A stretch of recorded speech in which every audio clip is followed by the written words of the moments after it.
Finally 3 दिवसानंतर मुहूर्त लागलेला माझा क्लासला जाण्याचा. आवरलं पटपट. त्याच्यात डमरूचं चाललेला धिंगाणा. मला बोलत होतो मला पण येऊ दे, म्हणजे मागं लागलेला. त्यानंतर मी माझी गाडी काढली आणि गाडी 3 दिवसापासून बंद आहे म्हणून जरा चालू व्हायला प्रॉब्लेम देत होती. मग मस्त तिला किक मारली आणि ती चालू झाली. त्यानंतर क्लासला पोचले आणि क्लासमध्ये जाऊन बघते तर काय मॅडमने 3 दिवस काहीच शिकवलं नव्हतं.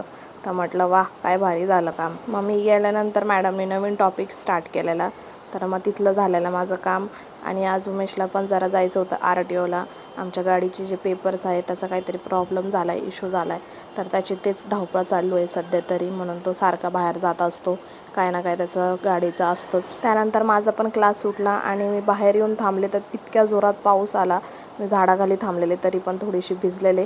मग म्हटलं आता पाऊस थांबलाय तर पटकन निघते. घरी जाऊन मस्त दुधाचा चहा बनवलेला. खरं तर दुधाचा चहा आवडत नाही, पण मम्मी बोलली दूध आहे तर बनवून घे, म्हणून मी दुधाचा चहा बनवलेला. आणि एवढं काही खास नव्हतं लागत, म्हणजे आवडतच नाही तर एवढं काही आवडलं नाही मला. संध्याकाळी डमरू झोपेतनं उठलेला तर मग तो रडत असतो झोपेतून उठल्यानंतर. मग त्याला घेऊनच परत संध्याकाळचा चहा बनवला. आणि डमरू खूप सुसू करतोय तर फरशी पण खूप खराब होती, मग रात्री फरशी पुसली. तर असा होता दिवस. भेटूया उद्या. बाय.